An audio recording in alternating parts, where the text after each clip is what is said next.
Welcome to this in-depth explainer. Let's just jump right in. Today we're shifting gears from basic gravity load support to something absolutely critical: complete seismic resilience for your cable routes. When experts look at future industry trends, the consensus is totally clear. The days of just throwing up some hangers and, hoping for the best, those days are over. Modern infrastructure demands dynamic, multi-directional stability.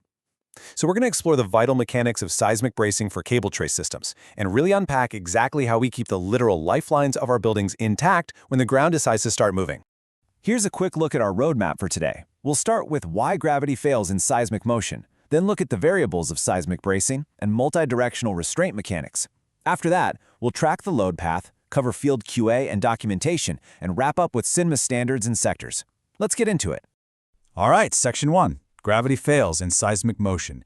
We really need to talk about the limits of standard supports. So look, while standard trapezes are fantastic for carrying everyday gravity loads, they simply cannot stop lateral sway, longitudinal movement, or anchor pullout when a seismic event strikes. Think about it this way: a standard trapeze is basically a swing hanging from the ceiling.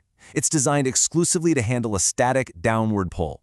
But an earthquake, that introduces aggressive, dynamic energy from multiple horizontal angles. When that ground shifts, a standard trapeze has absolutely zero resistance against those horizontal forces, and that turns a heavy cable tray into a highly dangerous swinging pendulum. Because of this, during an earthquake, we face three completely distinct failure modes, which means we have to perform three separate, rigorous design checks. First up, lateral sway. This is the tray violently rocking side to side, potentially smashing into adjacent pipes or walls. Second is longitudinal movement. That's the tray sliding forward and backward along its own axis, which can literally shear cables right off their termination points. And third, anchor pullout. The violent combination of these forces acts like a crowbar, ripping the concrete anchors straight out of the ceiling.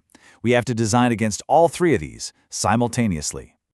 Moving on to Section 2, the variables of seismic bracing, and specifically, when is it actually required? The answer to when you must brace isn't a fixed rule.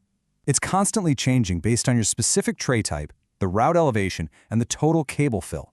A solid bottom tray behaves totally differently than a ladder tray. And route elevation is a massive factor. A cable tray hanging on the top floor of a high-rise is going to experience significantly magnified whipping forces compared to a tray sitting down in a basement. Plus, cable fill dictates your total mass. The heavier the tray, the more momentum it generates during a seismic event. Experts mapping out future industry trends continually emphasize that dynamically recalculating these variables for every single run is the new standard of care in facility design. Okay, Section 3, multi-directional restraint mechanics. Let's talk about securing the axes. Proper restraint means transverse and longitudinal bracing working in perfect, synchronized harmony to keep that tray locked in place. Multi-directional restraint isn't just some industry buzzword, it's literally the physical geometry of survival. Transverse bracing stops the side-to-side swing, while the longitudinal bracing stops the forward and backward slide. By deploying both of these together, you effectively build a rigid, triangulated truss system out of thin air. This ensures the tray moves perfectly in sync with the building, rather than swinging independently and violently against it. But I want you to think about this logically for a second. What actually happens to the entire system during a quake if we only secure one single direction? Imagine you've perfectly locked down the side-to-side transverse motion, but you've completely ignored the longitudinal axis.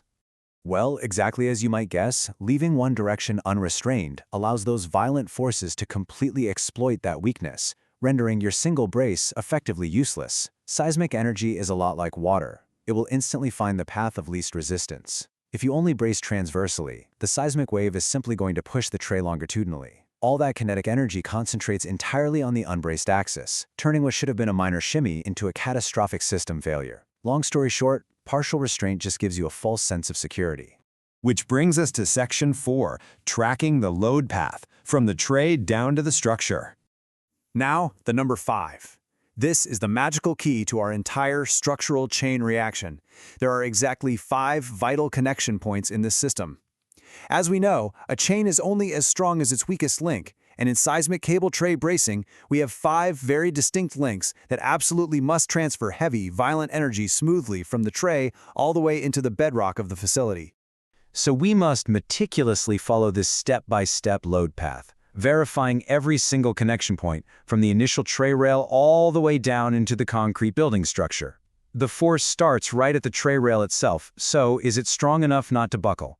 From there, the energy moves into the system clamps holding the tray. From the clamps, it travels right up the rigid bracing arms. Those arms then transfer the energy to the anchor plates, and finally, those plates must securely bite into the building structure itself. If even one of these 5 connections is under-designed or maybe just improperly installed, the load path is broken and the whole system fails. Next up is Section 5, Field QA and Documentation. It's time to verify the installation.